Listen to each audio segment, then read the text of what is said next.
Mindware. Introduction. The logic of science is the logic of business and of life. John Stuart Mill. In an earlier era, when many people were involved in the surveying land, it made sense to require that almost every student entering a top college know something of trigonometry.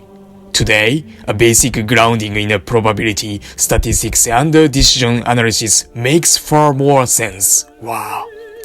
Lawrence Summers,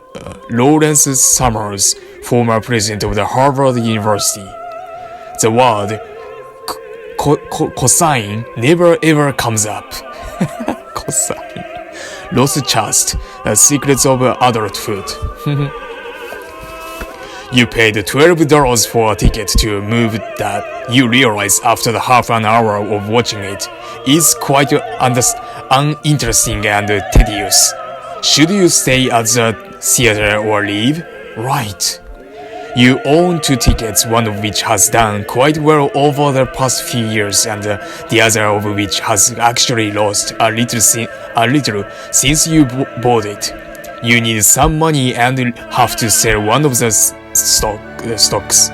Do you sell the successful stock in order to avoid locking in your losses on the unsuccessful stock? Or do you sell the unsuccessful stock in hopes that the successful one will continue to make more money? You must choose between the 2 candidates for a job. Candidate A has more experience and stronger recommendations than candidate B, but in the interview, candidate B seems brighter and more energetic than the candidate A. Which do you hire? Wow. You are a human relations officer for a company. Several women have written you to complain that their job applications were turned down in favor of men with poorer job qualifications.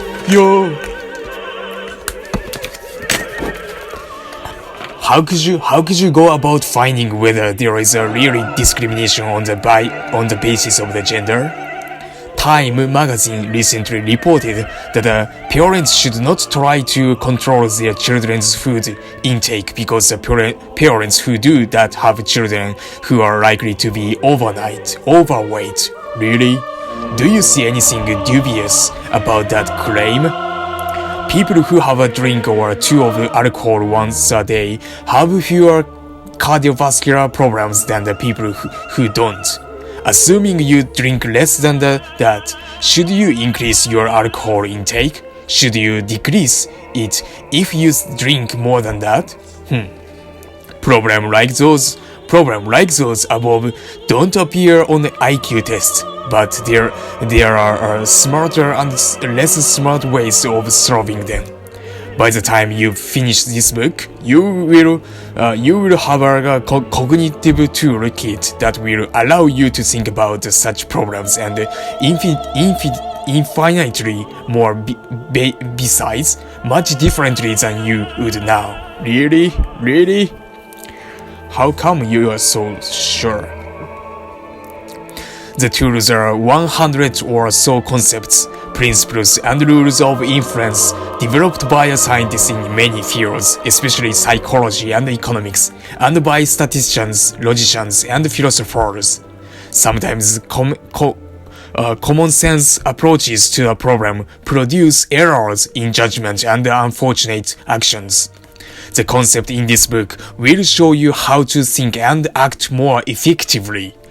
The idea provides a supplement to our common sense rules and principles you can learn to apply automatically and effortlessly to countless problems that crop up in everyday life, right? This book addresses some of the most fundamental questions about how to reason and make very little inferences. What counts as an explanation for everything from why our friend acts in such an annoying way to why a product launch failed? How can we tell the difference between the events that are actually related and events that are merely associated with each other in time or place? What kind of knowledge can be considered certain and what kind of only conjectural? What are the characteristics of the good theory in the science and in everyday life? How can we tell the difference between the theories that can be falsified and those that can't? If we have a theory about what kind of business or professional practices are effective, how can we test that theory in a convincing way? The media bombard us with alleged scientific findings, many of which are simply wrong. How can we evaluate conflicting scientific claims we encounter in the media?